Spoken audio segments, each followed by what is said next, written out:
இன்னைக்கு நீ ஏசப்பாட்ட போ, சும்மா சொல்லு, எல்லாம் கை வருத்துங்களேன், உங்கள் பேரை சொல்லுங்களேன். ஏசப்பா உங்கள் செல்ல பிள்ளை, உங்கள் பேரை சொல்லுங்க.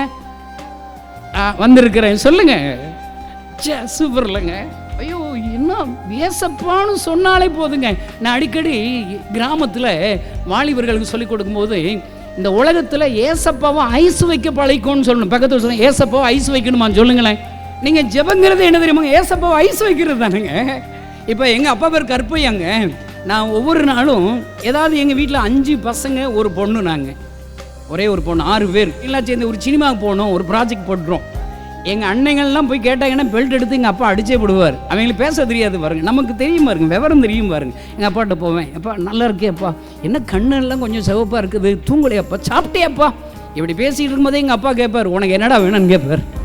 அதான்ப்பா சினிமாவுக்கு போகிறோம், அவ்வளோதாங்க, கிராண்டடுங்க. நான் சொல்கிறேங்க, இதுதான் இங்கே இருக்கிற வாலிப தம்பிமார்கள் தங்கச்சிமை, நீ நல்லா ஞாபகம் வச்சுக்கணும். இன்றைக்கு உங்களை தேடி இந்த வளாகத்திற்கு உங்களை அழைத்து வந்தவர், உங்களை தேடிக்கொண்டிருக்கிறவர், உங்கள் இருதயத்திலிருந்து நீங்கள் ஜெபிக்க போகிற ஜெபத்திற்கு பதில் கொடுக்கும்படி இந்த இடத்துல இருக்கிறவர் யார் தெரியுமாங்க? உங்கள் அப்பாங்க. உலகத்தில் இந்த இயேசு இந்த அப்பாவை தவிர உலகத்தில் உன்னை நேசிக்கிறதுக்கு ஒருவரும் கிடையாது.